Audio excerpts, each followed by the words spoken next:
wrestler growing up. Him or the Undertaker. I like Rey Mysterio, but I don't know. That's just me. Sure. The 619. Yeah. Welcome. Boudica. Warhammer 40K Rogue Turtle Last Scion Episode 20 Hard Void, or as it's known, Space Battle in Space, should be the obvious title of this episode.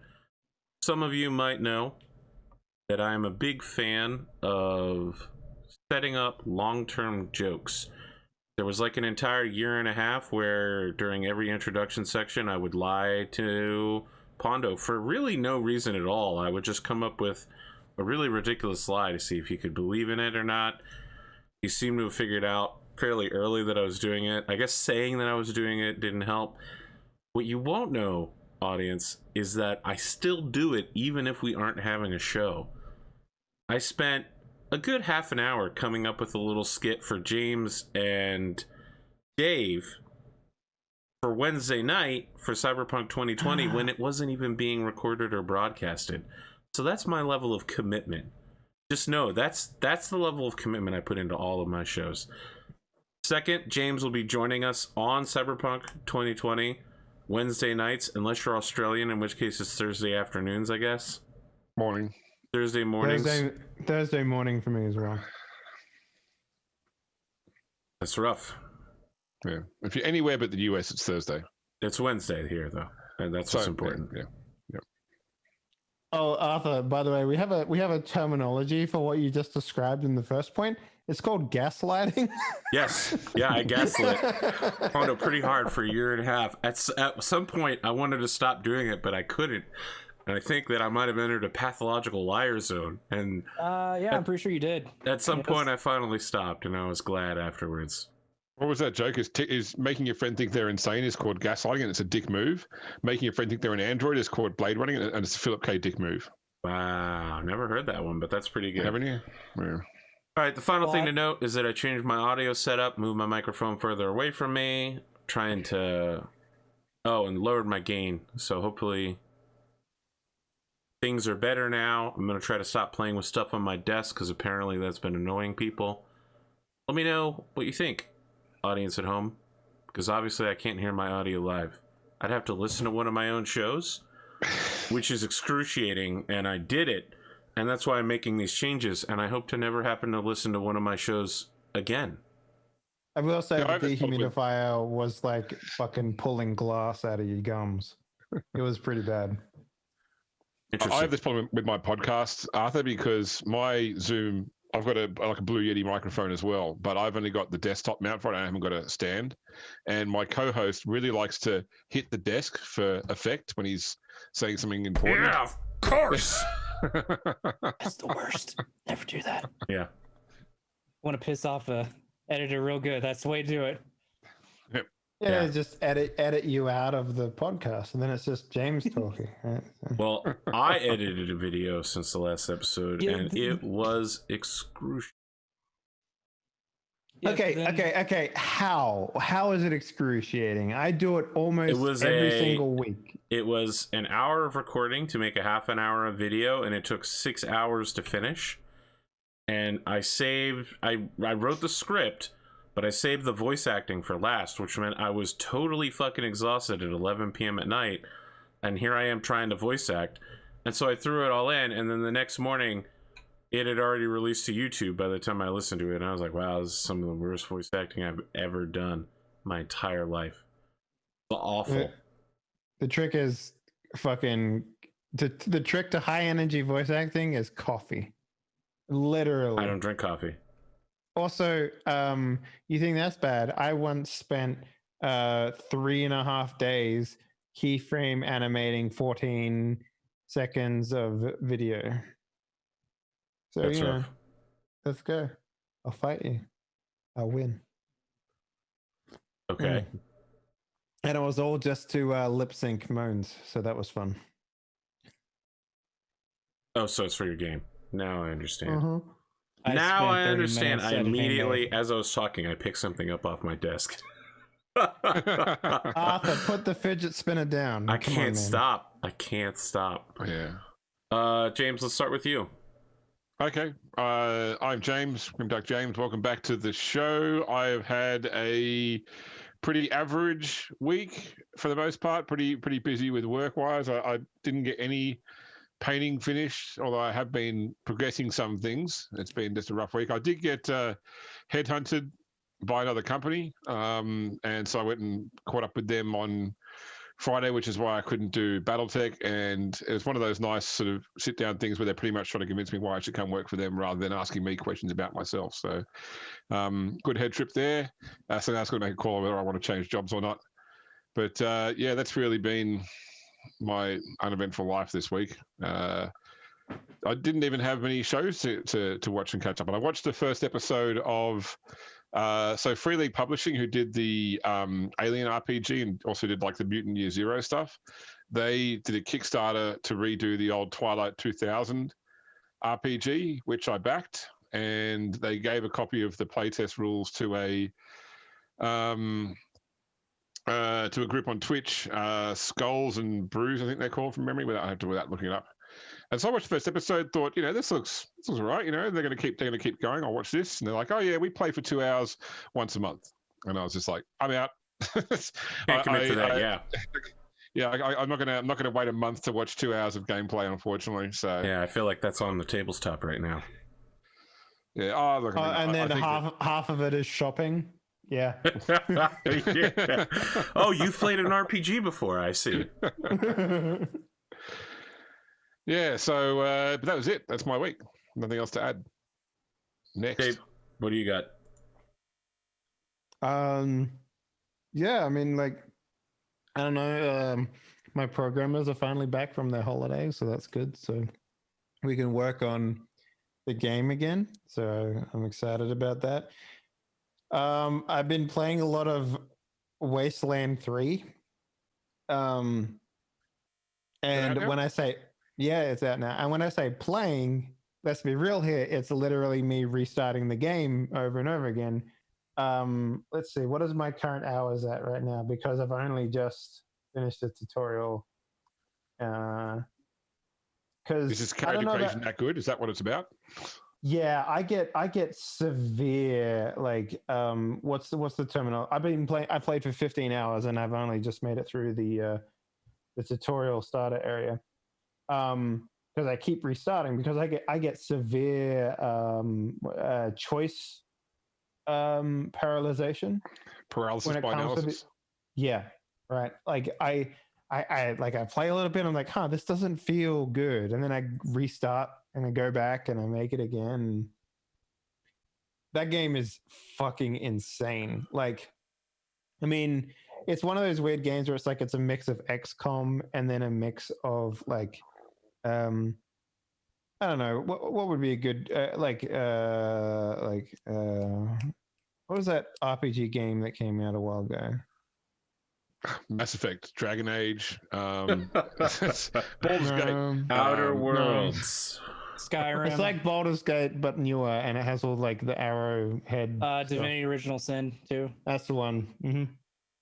It's like Divinity in terms of like story and stuff, but it's like XCOM for the combat. So for Crazy Bass's benefit, Wasteland is a post-apocalyptic game, isn't it? Yeah, it is. Yes. And this one's set in like a winter landscape rather than whatever they had before, like Arizona sort of desert stuff. The game is really, really good, but like it's basically they've dumbed down quite a lot of features in it. Where now, like, because most of these sorts of games is like, hey, here's all the like dialogue shit you can do, and like, if you want to like dump all your stats and intelligence, you get more points when you level up. But they've changed all that stuff now. So the normal CRPG nonsense that your brain believes if you played CRPGs before doesn't work in this game. So it took me a very long time to just sort of work out what was going on. So I don't know. It's really, really good. I'm having a lot of fun with it, but and the best part is everything is fucking voiced. The entire game is voiced. So good. So much better than your own characters. No, not your own characters, but like, but you can make your own. Actually, so you can make your own custom characters, which I suggest you do, or you can like use some of the some of the planned characters they have. Like they have like a father and a daughter and a brother and a sister, because you have to make 2 characters at the beginning of the game. And if you go with the pre-gens, they actually have their own dialogue stuff, like unique dialogue, unique voices, all that sort of stuff in there too. But then you have to put up with their fucking their character designs and stuff like that, and like their character builds. So there's no way I could fucking do that. So because it was one of the really jarring things for me going back to play Dragon Age against recently, the first Dragon Age, was the fact that the main character isn't voiced. So every time, you talk, it's just text on the screen. Other people are talking to you with voice acting. And I think having played games like Mass Effect, but that's been that was the standard for so long, but then we got spoiled by games like Mass Effect and like the recent Assassin's Creeds. Yeah, Legend of Zelda, now fully voiced main character, all dialogue voiced on their part. I mean, I don't know. For me, it's just. Yeah, I'm not gonna quantify that with an answer, but I mean, it's also like very adult, I would say, and not that it's like sexual or nothing, but like characters just talk about their guts falling out all the time, and it's very visceral and very gritty. So it's kind of like a really nice change from Fall Guys. Wasn't it? Didn't Portal 2 poke fun at the fact the protagonist was mute a couple of times? Yes. Yeah. Like at the very start, it's like, press spacebar to say hello. And it's like, okay, now what you did there was actually you jumped. So rather than actually say anything. But yeah, I'd recommend everyone grab the game and play it if you're the type of type of game player that likes to like build characters and like loot things and steal things from people. And like if I say to you, hey, there's a talent in here called lockpicking that you can put your talent points into and then get better at lockpicking, and that's the type of game that you like, then you'll like this game. What is the rage with this Fall Guy game right now as well? Because yesterday I was briefly on Arthur's stream in the morning, and then when I came back in the afternoon, Eric Vulgaris was being hosted and he was playing Fall Guy, and I checked it out briefly and was like, "What the hell is this?" It's battle royale platformer. Battle royale. It's basically like Mario Party, but if you just absolutely hate yourself. It is not like Mario Party. Not in the slightest. It's a ton of mini games that you get together with a bunch of people. Think of a Japanese, and the most skilled person doesn't win; a random person wins. It's a Japanese game show that's also a battle royale. Sure. God damn it, Pondo! Took it right out of my fucking mouth. Thanks, Arthur. You bitch. Welcome. You're welcome. You were about to say, and I instantly knew what you're going to compare it to. I don't know why. I felt it's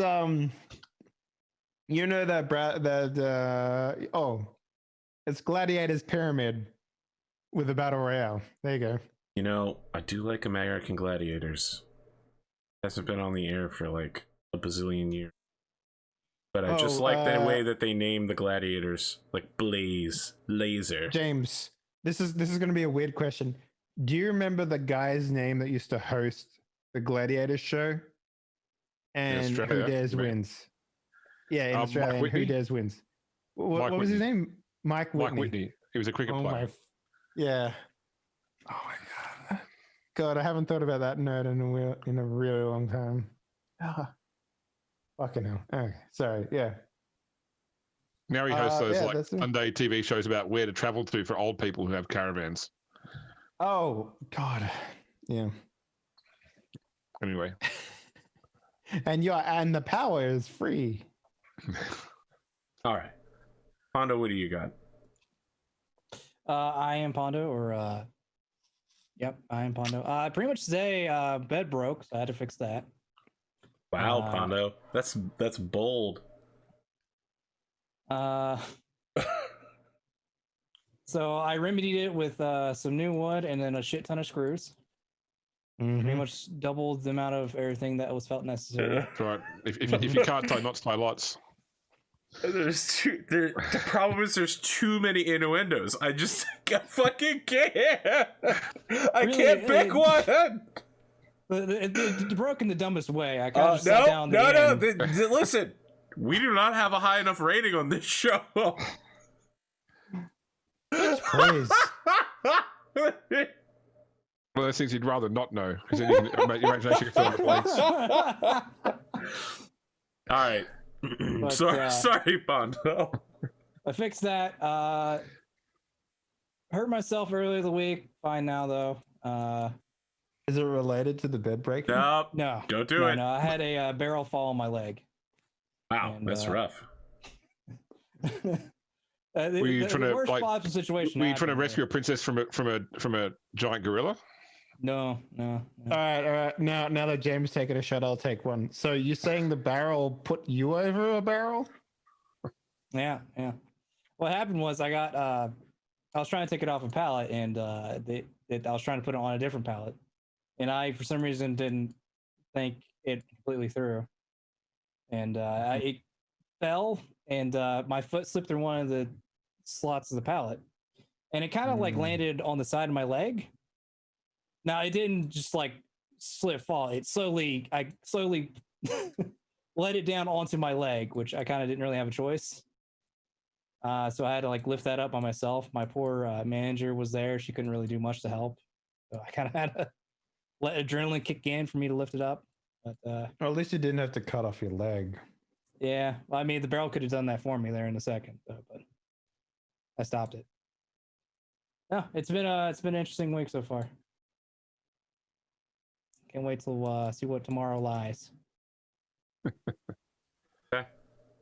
On my part, someone reminded me that as an Arch-Militant, I get +2 to initiative whenever I'm carrying my heavy bolter into combat, which means there are several combats where I would have acted before an enemy.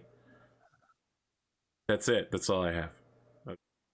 Well, you know what the age-old rule is, Arthur. If you don't remember, He who and the smelt the GM Delta. doesn't remember, then it's canon for that episode. So the golden rule, of course, is that he who has the gold makes the rules. If Jafar had just paid Aladdin, everything would have been fine.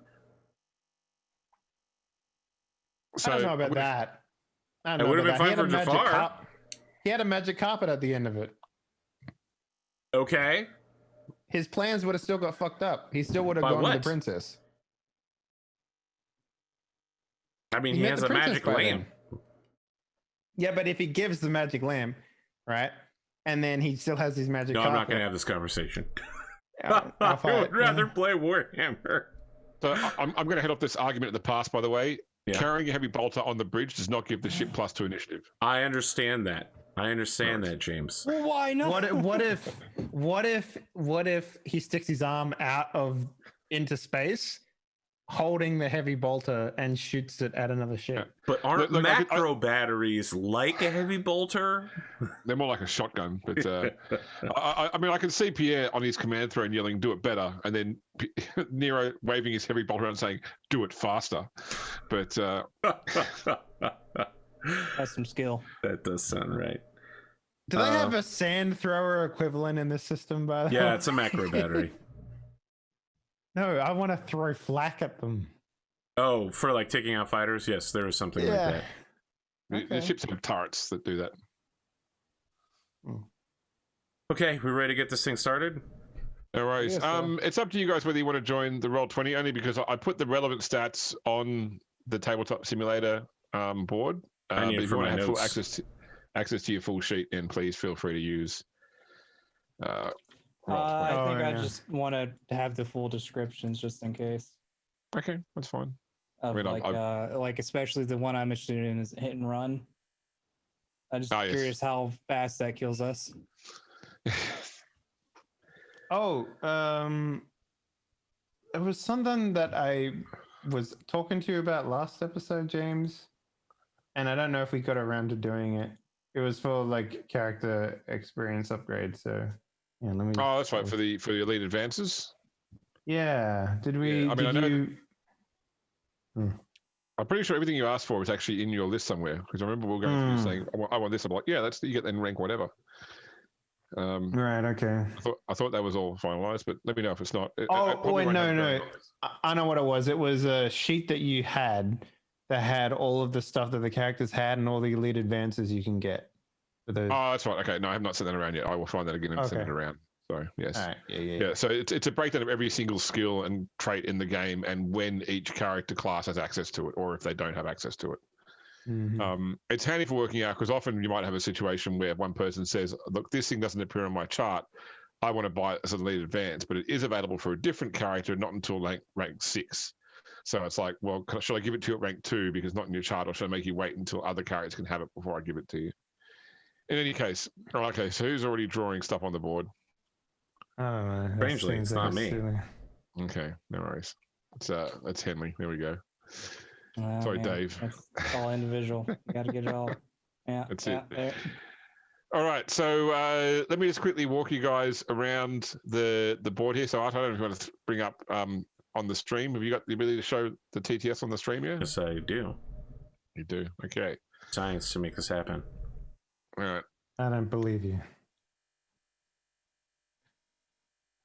So we're just going to focus today on the blockade action of the Hand of Calixis against the Necron frigate.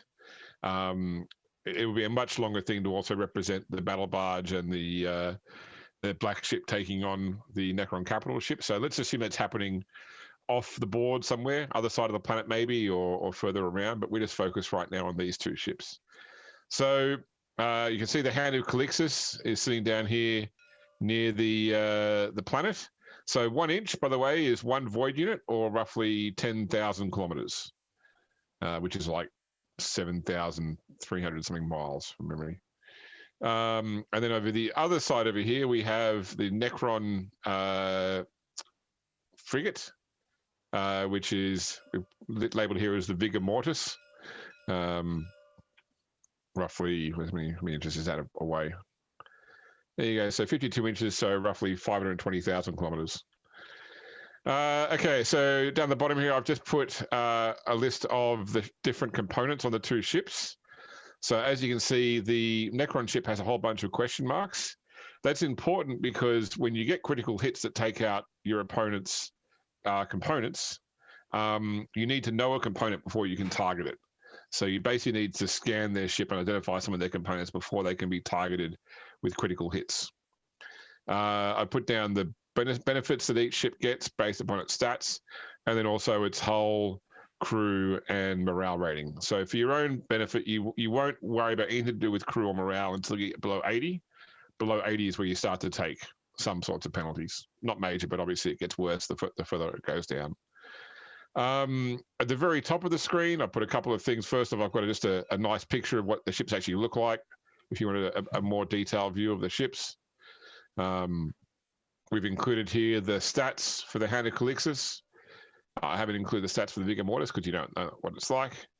And then finally, the actions that can be taken. So maneuver actions, extended actions. Of course, shooting actions are also available. They don't need to be listed separately. And I've listed the relevant skills and characteristics that apply to those actions from the characters. Any other questions? I guess this is more for Arthur. Where do you want to do the dice rolling for your setup? He had a lower right-hand corner dice. And I know, but I mean, we can do it on Roll20 as well. So I don't know which one you'd prefer. We can just do it down there. I've already got a camera for it set up. I couldn't figure out how to load in a D10 with the 10s value, so I've just modified the rotation values of the red dice. So you'll see if you mouse over it, it says 30. So if you roll the two dice together, it should give you the right result. Is there really not a D10 with a? Not in. Nope, TTS that doesn't work for me. No? It just gives a total. Yeah. Yeah, but the total there should be 9, right? No, It won't show. 19. Well, it's one. Yeah. I think actually that'd be 9, wouldn't it? That'd be 9. No, It is 9, but it says that the dice total is 19 because it's counting the first one as a 10. Well, no, Yeah. that is a 10. There is no Correct. 0 on a dice. Correct. In any case, we can look at the dice and we all know what rolling two different colored D10s works like, yeah? So the red one is the 10s. 10. That's Okay. it, yeah. Okay. All right. So effectively, what happened is, as I said, that the Necron fleet has arrived it is split off to engage the two ships, and there is this strange sickle-looking ship flying through space towards the planet. So remembering that, by the way, that your guns can shoot out to twice their range. So you've got I believe you've got a gun with a range of 9 and a gun with a range of 5. So you can actually shoot at twice those ranges, just at -10 to hit. So effectively, you can engage anything within 18 inches of you with your longer range weapon. Are we using? Can AP only use one gun as? He can fire. So as a single shooting action, you can fire any or all guns. Okay. That's one action. So the key though is that we want to be investing a lock on target. It would be active augury, I believe, to get information on it, and then yeah. Active augury will reveal their components and stuff, but lock on target gives a +5 to. So let me just talk one through the ballistic skill test. Yeah, I'll just talk through the actions just so that for people that aren't familiar with the space combat system, they'll get an idea for it as well. So effectively, actions are either maneuvers, shooting, or extended actions. So each strategic turn for the ship, it gets one action per 10s of its crew bonus. So the crew bonus of the Hand of Calixis is 30, so therefore it gets 3 crew actions, plus 1 action for each PC on board. So you're going to get 6 actions total, 3 of which are taken by PCs. The ship must take 1 maneuver action, 1 and 1 only. It can take 1 shooting action, and it can take any number of extended actions. You have to decide at the start of your turn what actions you're taking before you roll any of them, and the order they're going to happen in. The only thing is that the shooting action cannot take place before the maneuver action. So in terms of maneuvering, steady as she goes, which doesn't require a roll but still requires an action, is the default piloting. Basically, it allows you to move either half or your full speed ahead and then turn anywhere up to 90 degrees. Adjust bearing allows you to do that turn earlier in your movement, so potentially move a few inches, turn, and keep moving. Adjust speed allows you to go faster or slower than those values. Adjust speed and bearing combines those 2 last things. Come during your heading allows you to make 2 turns during your turn. So you move half, do a turn, move the other half, do a turn. So you could turn a full 180 degrees in a frigate using come to new heading. Disengage is used when you're at least 8 void units away from an enemy ship to escape the combat, basically. And that's 8 inches, yeah? Because one void is okay. Mm-hmm. Yeah. And evasive maneuvers allows you to reduce the chance that your ship will be hit while also reducing the chance your ship will hit them. You're basically flying erratically. Not that these ships particularly turn on a dime, but space is big. Okay, so extended actions. Active augury is used to find hidden ships. So you won't need to use active augury here because the ship is not running silently.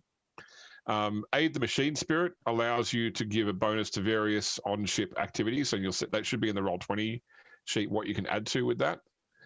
Disinformation reduces morale loss on your ship. Emergency repairs is used to either, it can't repair hull points, but it can repair damaged, depressurized, or otherwise unusable components. Flank speed allows you to increase the ship speed to up to maximum of twice its speed. Focused augury is the one where you scan an enemy ship within 15 void units to get details on its components.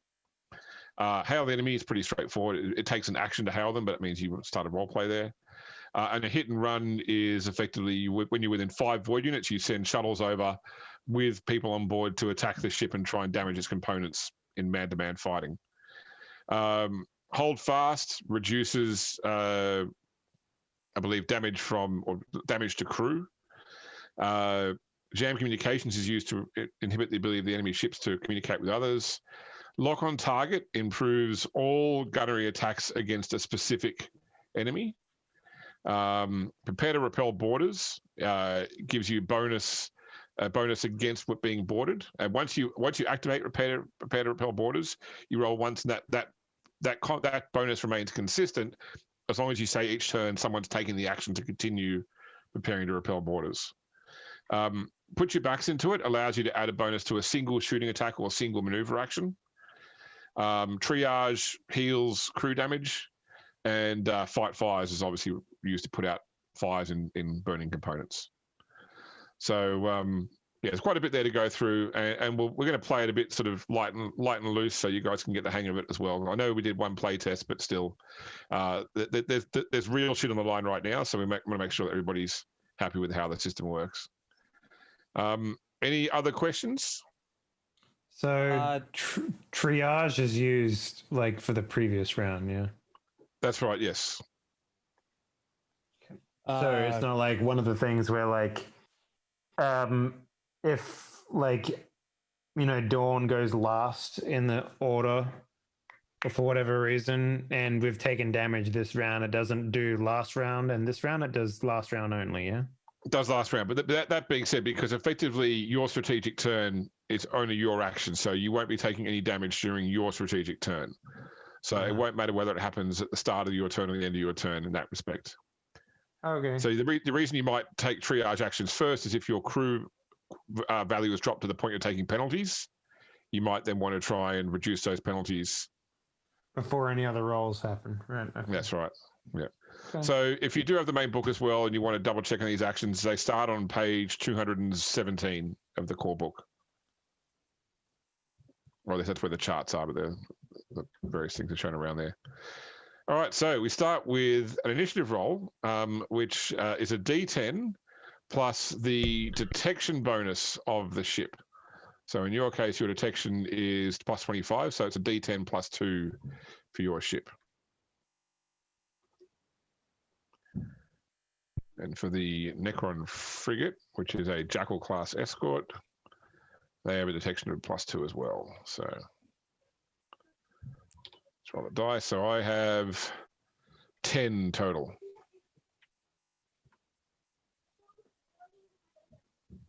So Pondo, you want to roll? You're the captain.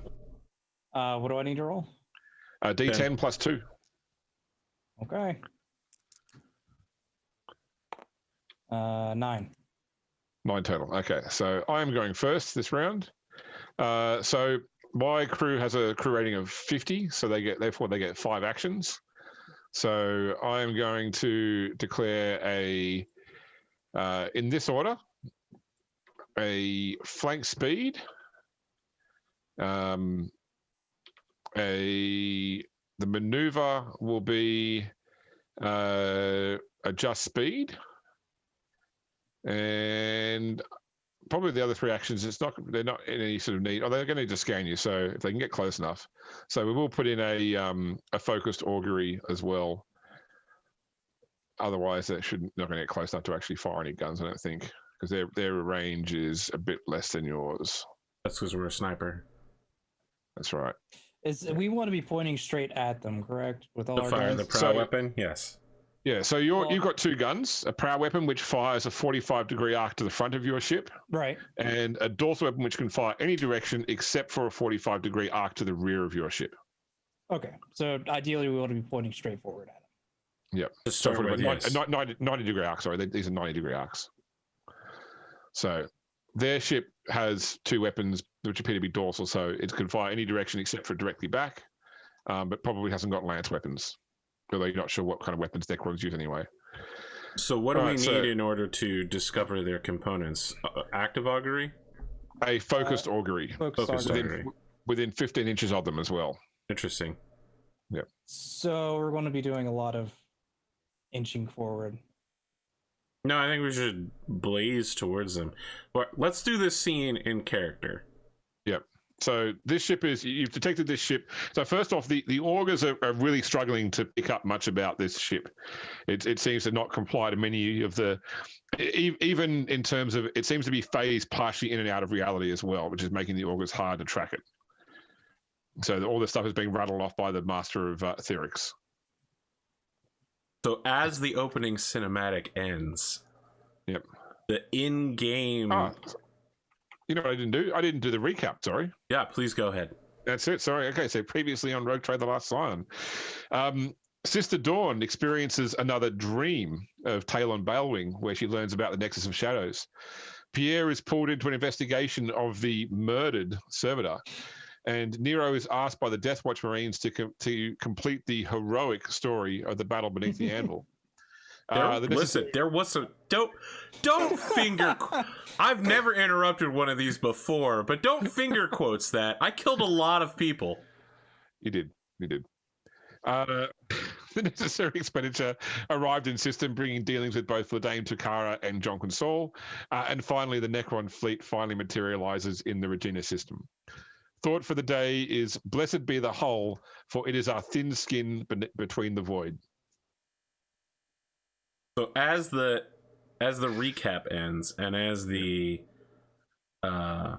in-game cinematic cuts to, an engine cinematic, we get the helicopter pan camera that's looking at this massive, hulking, almost the size of Space Marine battle armor that's right beside Nero's chair.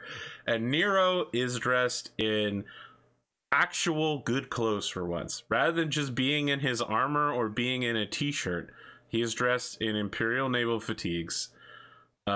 He's got all of his campaign ribbons, not a lot of medals, but an expert infantry badge. And he's telling Cade, I need you to look after this suit. If the bridge is shattered, I need to jump into this suit and seal myself inside of it.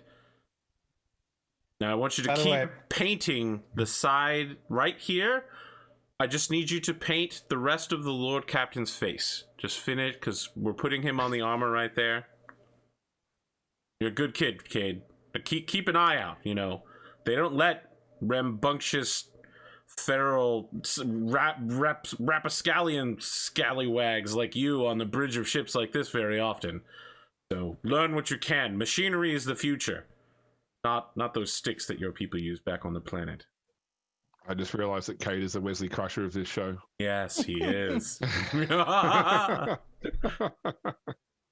Arthur, I could have sworn that you were going to go with the I splash water in my face, look in the mirror, and then I do the hands in front of my face. Idle animation when I come into my body for the first time. No. After loading into the game. The camera zooms into the back of your skull, and then you're do the hand thing. My battle armor arrived. Yeah. So I wanted to make sure everybody knew about it. Stuff. Your battle armor has the Lord Captain's face on it. It's about to.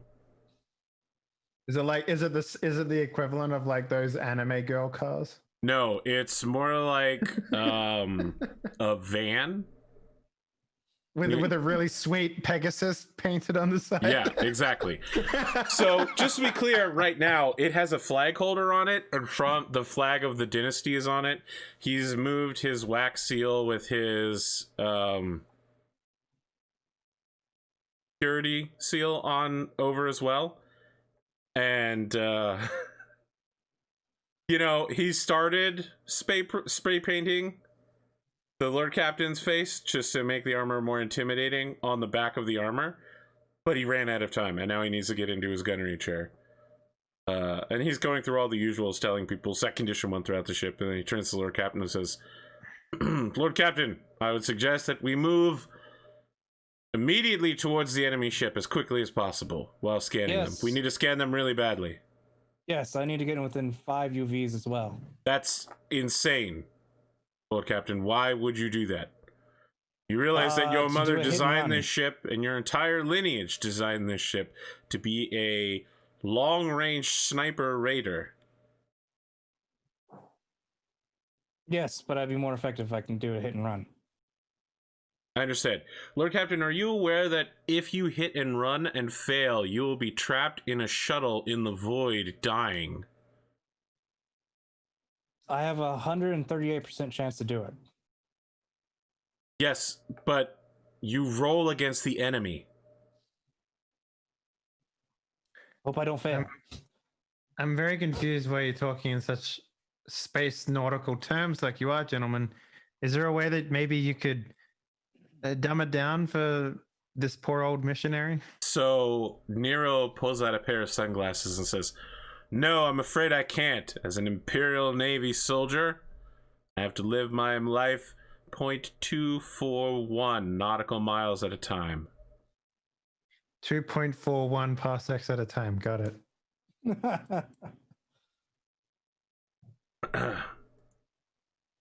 No, Don, what you need to know is that the Lord Captain's intention is to pull our ship, which is designed for long-range combat, weaving in front of the enemy or behind them, continuously nailing them with long-range shots.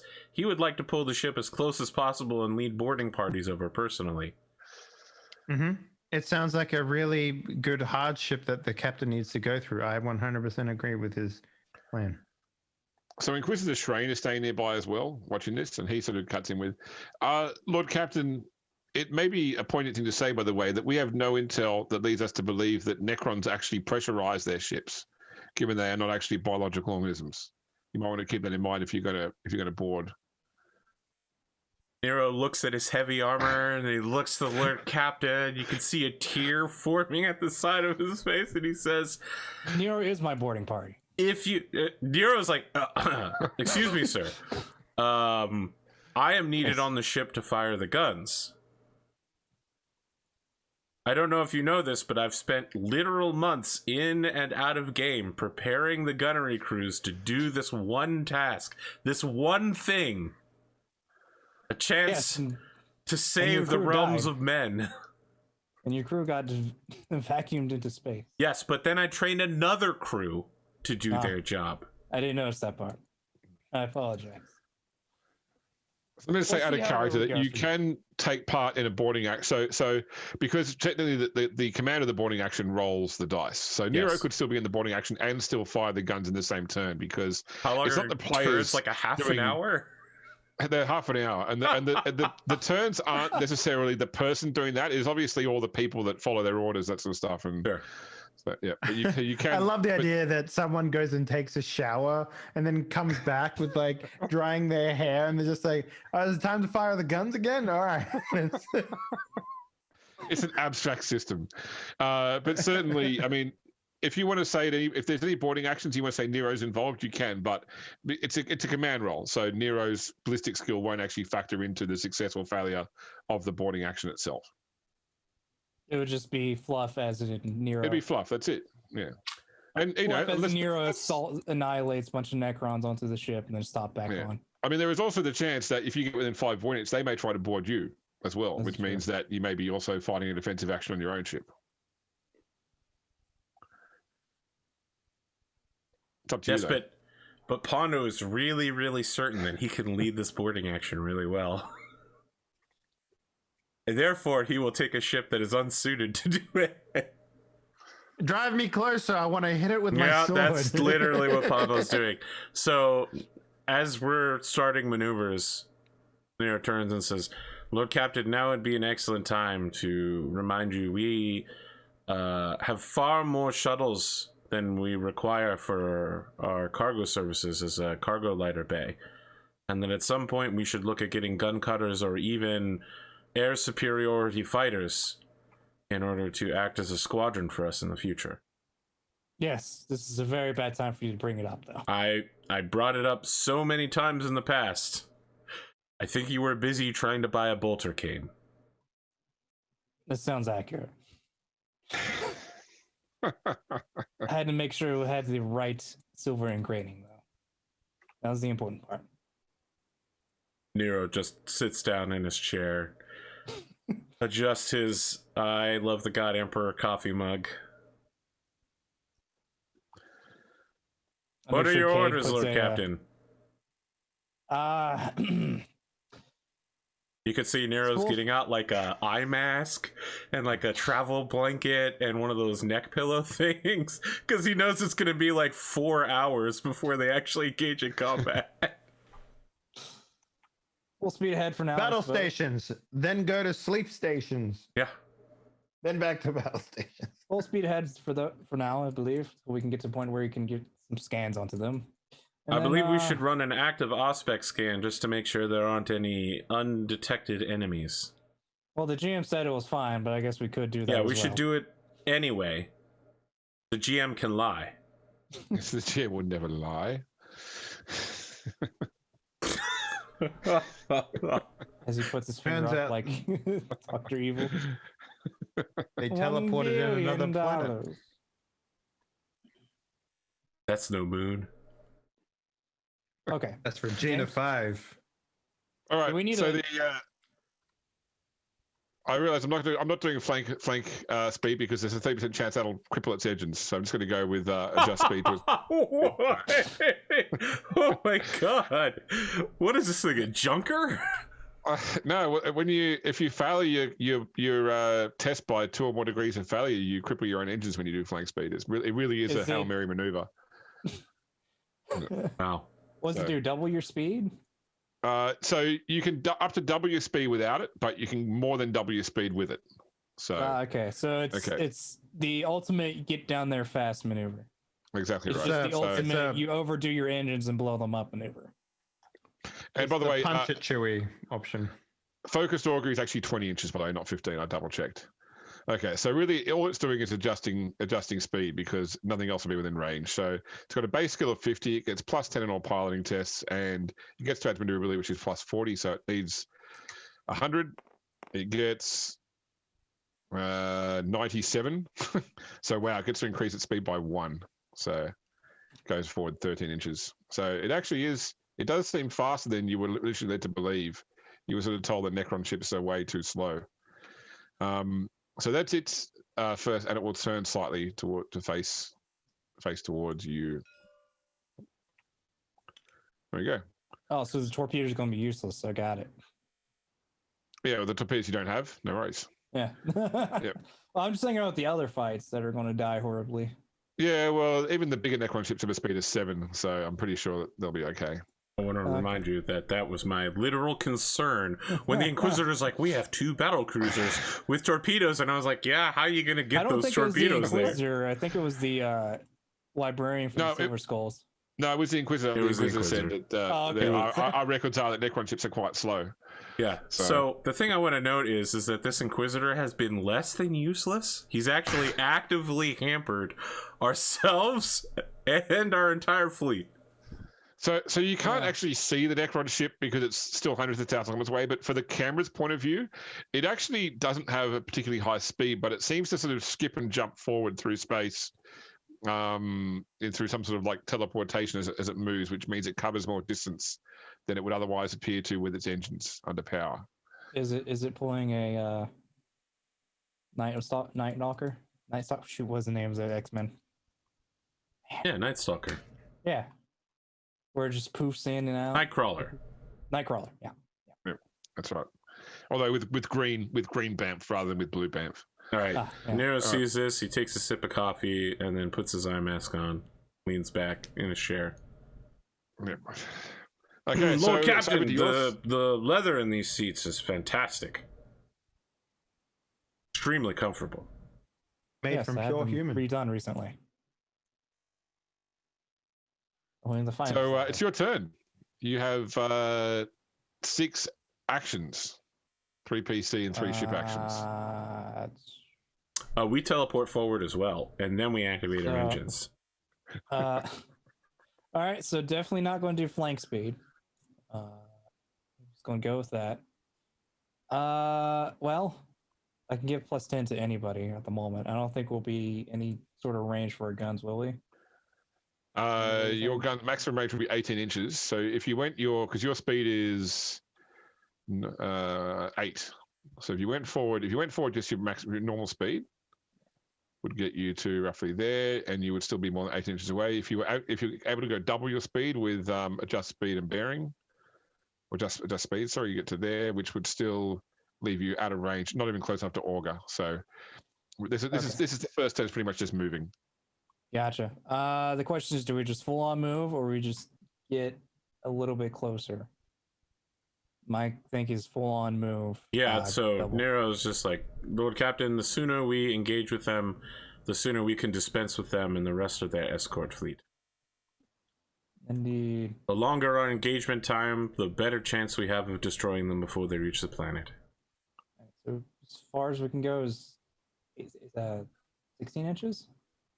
Well, it would be twice your speed. So it would be a piloting spacecraft roll, and every degree of success adds 1 inches to your move to a maximum of double your speed. I'll do that. Can I get the +10 from the contemplate? Sure. Yeah, if you're doing the action, that's fine. So, and you also get to add the ship's maneuverability. Yeah. So that brings you up to 55, 72% Well, we have chance. to declare everything else, don't we? Yeah. Well, that being said, that there's nothing else that's going to happen unless you're doing, because you won't be within augury range. You can, if you want to do an active augury just to make sure there's no other ships around. Yeah, Yes. I think ultimately we'll do. I'll do the adjust speed, and then I'll have someone else do the active augury at a +10 for me. Which would probably be the crew are better at that than Dawn or Nero are. Yep. So. Yeah. So all right. So I need to roll first. Yep. So doing the maneuver first. So I have 72%. 45 plus just maneuverability. 17. So. You calculate. 62 plus 10 for thinking about it. So 72. Yep. All right. 36. Yep, Okay, no, so 39. you beat it.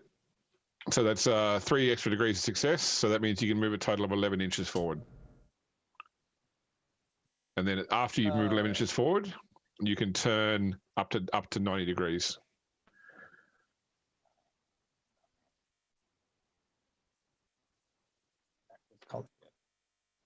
Are you only going at half your speed, are you? Or are you going Wasn't full? that 11 inches? No, that was 5.5 inches. Oh, on my screen it said 11 inches. Is it? Okay. I saw 5.5. Okay, well, my thing might be I screwed. think I actually saw 5.6. So Is it? come back a little bit, tiny bit. Yeah, that'll do. Okay. There you go. All right, so my measurement's not fully there. That's not great. You sure your measurement isn't in kilometers instead of It shouldn't be in kilometers. instead of inches? That'd be bad. I'm not sure how to change that, to be honest. Online, if you click the line thing in the upper left-hand corner, you can change it from inches to centimeters and back again. I have it set on inches.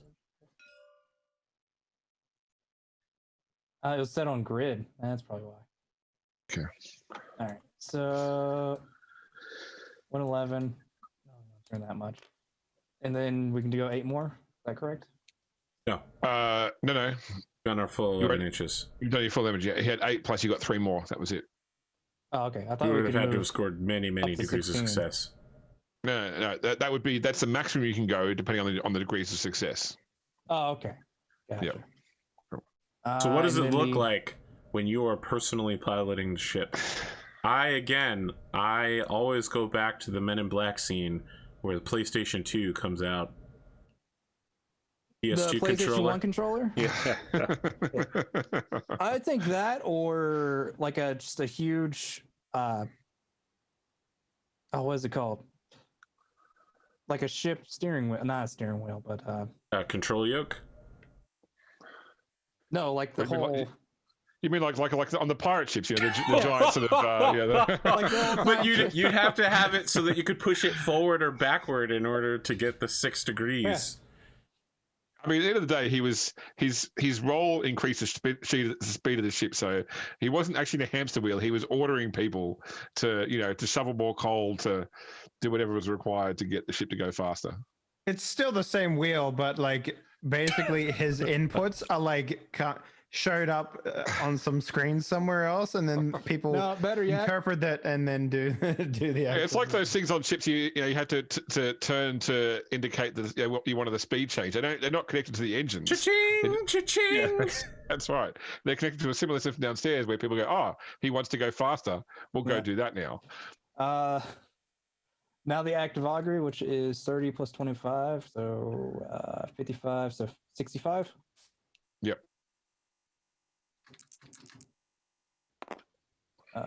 14. Yeah. Okay, there are no other ships within 20 void units of you. Excellent. One ping.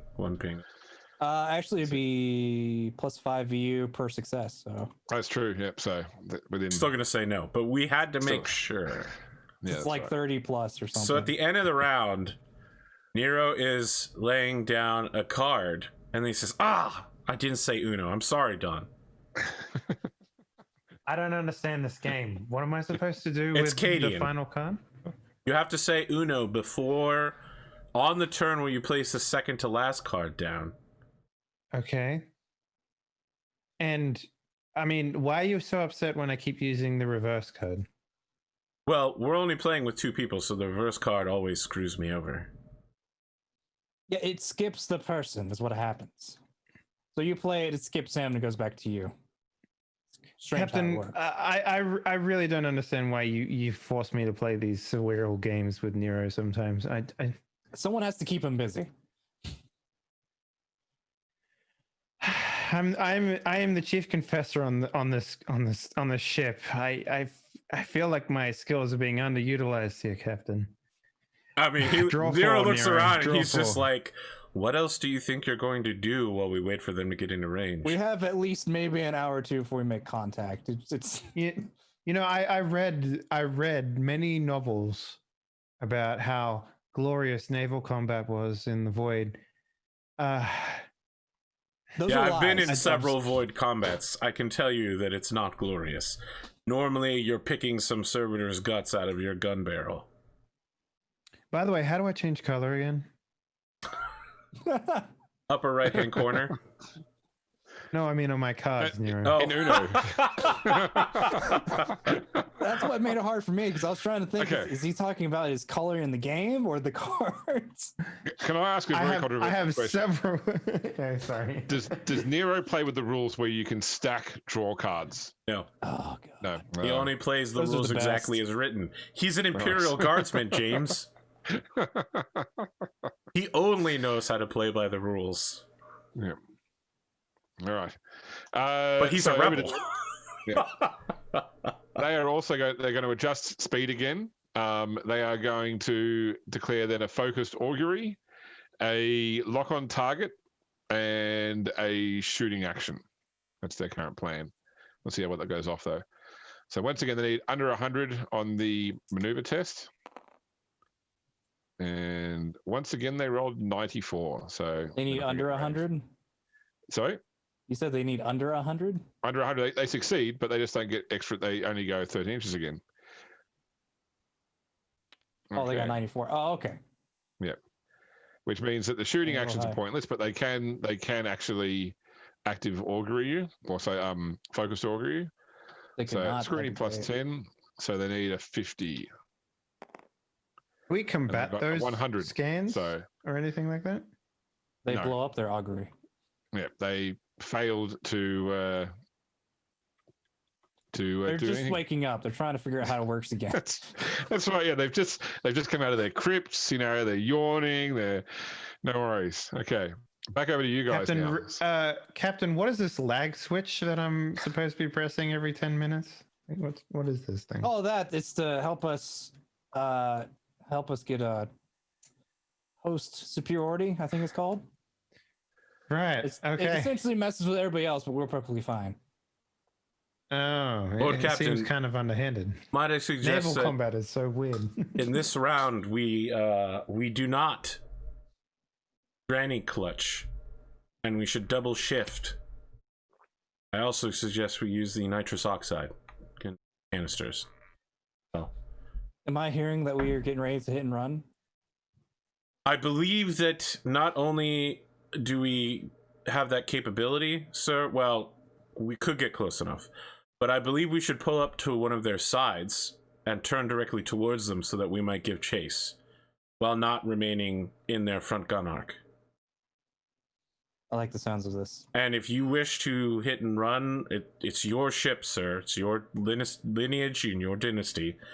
I just strongly recommend against it, as we have literally no way to perpetrate it successfully. Right. 25,000 people here who might not be so keen on it, but Instead of ship wearing in the armor, they day. have to wear void suits. A paper cut will kill them. So I guess do adjust speed. yep, Yeah. more speed. Do adjust speed, and then we'll do. I'll have one of the. Well, no. This is the problem, chat. This ship is not meant to go at ramming speed, even though Nero would love this. Their enemy ship is literally made to be sliced in half by an Imperial ship breaking right through the middle of it. That perfect crescent shape. Well, when you look at the ship Hand is a of sniper. Calixis, it has the perfect swoop for good cutting in half. Yeah, I agree. However, it's like a trick shot parking. You could basically have a big spike at the back of your ship and just sort of like drift inside the middle of the crescent. Yeah. Okay, let's make this roll to move. Since I don't think it's not as needed, I'm going to have do adjust speed done by someone of the crew real quick. Okay. And then So plan out all your actions before you make sure you roll any dice. Adjust speed, so that'll get us well within 20 inches to focus augury. You're already in range of your long gun. Are we within 18? Yes. Yeah. Maybe like 17.1 or something. Yeah. Yeah. Okay. Focus augury, and then I think have one of the crew do that. Yes, we're also going to need to have somebody do a lock on target so that I get a boost. I'll do lock on target. So crew will do adjust speed and then lock on, then focus augury. Then I'll do lock on target. And then I guess Nero will shoot. You don't want to do hit and run somewhere in there? I don't think we'll be in close enough. You won't get within 5 inches. Not this turn. Next turn. It's up to, if you've got a spare leftover action, even if it's a low dice roll, you may want to consider prepare to repel borders just in case they do come within 5 on their next turn. Yeah. Don has 20, so we're gonna do that thing where we're both strafing around each other in circles. And then I guess have one of the crew do prepare to repel borders, and I'll do a +10 for Nero in his shooting. Are you gonna tell me to do better? I'm gonna tell you to do better. Nero, it's time to wake up. We're about to do something. We got there about a half hour faster than I thought we were. All right, so let's go back. He's just the old go fish. Adjust speed, focus augury, and then lock on target by me. Yep. Shoot by Nero, and then prepare repel borders. So I love the idea that the longer we're in combat, the less complicated the card games become. Like we started off playing like some weird fucking space solitaire or like that Star Wars game, card game that they had in Knights of the Old Republic. Oh yeah, I know what you're talking about. Yeah. All right, and then we end up just playing Zabak. Then we end up playing like Go Fish. All right, so that was 7-hour traveling. That was the roll for the first adjust speed. So we got 14 and you needed 47. Okay, so that's 4 degrees. So you can move. So that makes your speed now 12. So you can go 6 or 12 straight ahead, and then turn up 9 degrees. I think we should turn like this way. That way? Yeah. Yeah. So remembering at the start of your next turn, you have to keep going forward straight in that straight line. And hope that he doesn't just stop right there. Well, I mean, they have a 90-degree turn, so they could try to pass us, but then they're not firing with their prow weapon, etc., etc. Yeah. I mean, if we keep going forwards, they will 100% pass us no matter what happens. So we do need a turn. It's just a question of how much and which direction. All right, so focus augury is next with scrutiny plus detection, which our detection is 25, so it would be 55 with the crew. I got it at a 40. So 1 degree of success? Maybe about 1.5, yeah. So yeah, okay. So that will reveal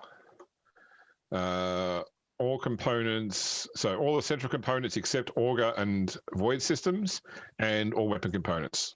So you keep doing your rolls. I will type it. I'll modify that sheet to tell you what you can now sense. Next is my lock on target. Your scrutiny plus attack. So my scrutiny is 45 I remember correctly. And it's also written on here. So yeah, scrutiny is scrutiny is 40. Yes.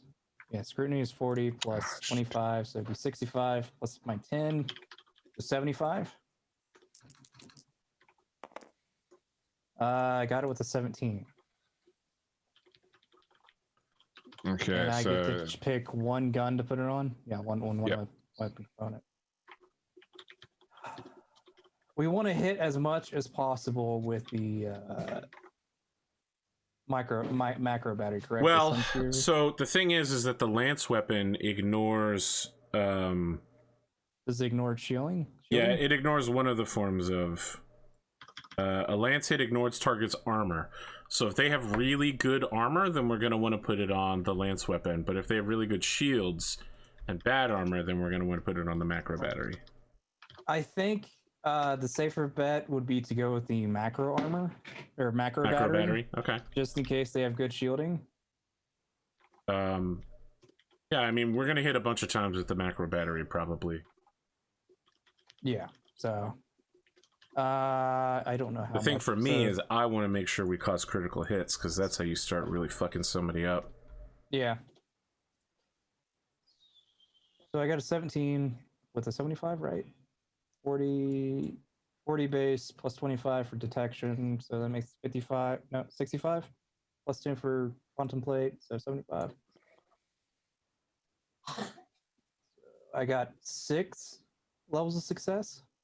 This is on the 17 out of 75 on the lock on target.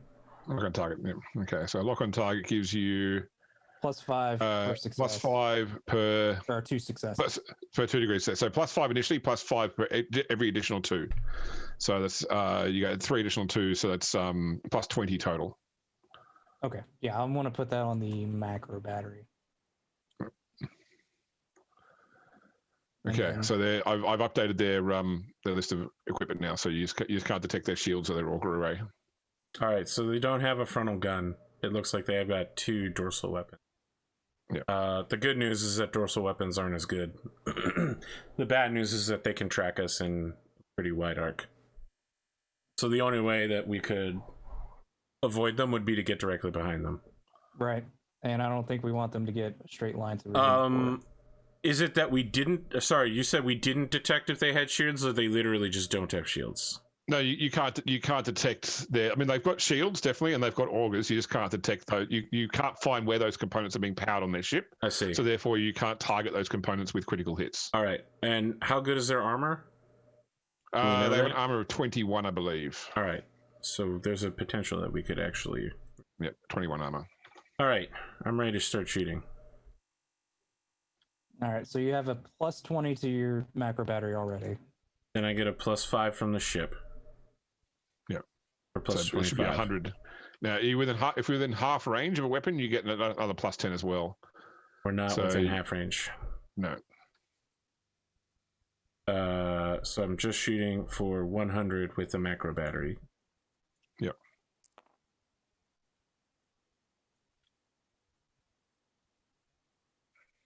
Not let me select these dice. Here we go. Try moving them. You got them. Okay. 27. How about that, James? Okay. How about 27? That's maximum number of hits. Maximum hits and crits. And also and crits as well. That's it. Yeah, just full on. I want to be very clear here. I know Nero's been taking this first part nonchalantly, but when the shooting starts, he's literally just like directing people. He's like, hold. Listen, these lasers aren't going to get there for like 5 minutes. I'm telling you, hold. So normally when you hit a ship with shields, like with an Imperial ship, then what happens is the number of shields to reduce the number of hits. Yes. But effectively that shorts out the shields. So these shields work differently, so that you don't reduce the number of hits with their quantum shields. Instead, you roll damage, and any damage dice that rolls a 1 or 2, that shot is cancelled out. Fuck that. God damn it, James. Holy shit. So you've got so the strength of the gun is 4, which means maximum hits is 4. So you roll 4d10 plus 2 each, so 4d10 plus 8. But any 1s or 2 dice are cancelled out along with their plus 2s as well. So 4d10 total. Yeah, 40 total. Why does the lance do such little damage? Well, that's because massive. it ignores This is the back. armor. It ignores armor. Yeah. Okay. Okay, so you got a total of 18, 26, 31 plus 8 is 39. Minus their armor of 21 brings it down to 18. So they take 18 hull damage. And they also take 17 crew damage. Now, for reference, that would nearly half blow up the Hand of Calixis 18 hull damage. So, for them, it's not the worst, but it's still pretty bad. They take the critical hit still, right? They take the critical, so it's you roll a d5 to see what the critical hit is. So I'm rolling a d10 then. Yeah, halved. 9, so it's a 5. That is a fire. So the attacker selects one component you know of. That component is now on fire.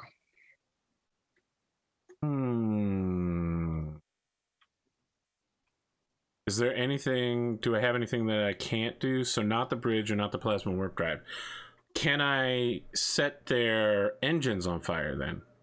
You can. So what happens is that it doesn't do any damage this turn. If they don't put it out in the next turn, then that component becomes damaged and the fire spreads. In your GM knowledge, is there a place that would be optimum for fire?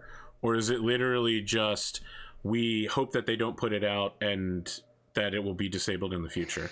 My guess is the command crypt. We can't target the bridge. Oh, okay. Yeah. We can't target the bridge or the plasma warp drive. So I'm thinking we target the engine, because if we knock their engines out, we can just walk behind them and shoot them in the... But that plasma warp drive is the engine. What's the inertialist drive then? That's its warp engine, effectively. And the small interface drive? Is its plasma engine. Oh, so we can't target that. I understand now. All right. Yeah. So you could target the like one of its weapons, for example. Yeah. Crew, Yeah, coffins, tomb sustainer. Tomb sustainer is going to be life support, right? Yeah, that's what gives them the -1 to all crew losses. Okay. The crew coffins has no like taking. So I'd say that what you can take will actually have an effect in this battle, either one of the weapons or the tomb sustainer. All right, let's do the first lightning arc gun then. Okay, no worries. So I'm going to make a note here that's on fire, because we don't need to worry about their crew at this point. Like, they're basically half dead. But them not shooting us is really good for us. Yep. All right.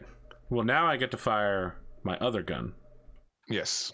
All right. So I only get the +5 from the Hand of Calixis to this for an 80 for the That's lamp. right. Exactly. I gave you a +10 as well. He only gets +10 to one roll. Oh, okay. Did you put it on the macro battery? Yeah, I put it on the wouldn't macro need battery. to. Did you?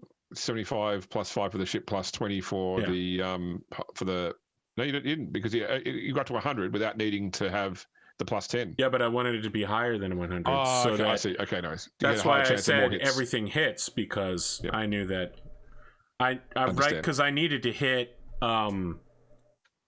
80. I needed to hit 20 or less if I'm only at 100 to hit all 4 times, correct? Because I need 3 extra degrees of success, something like that.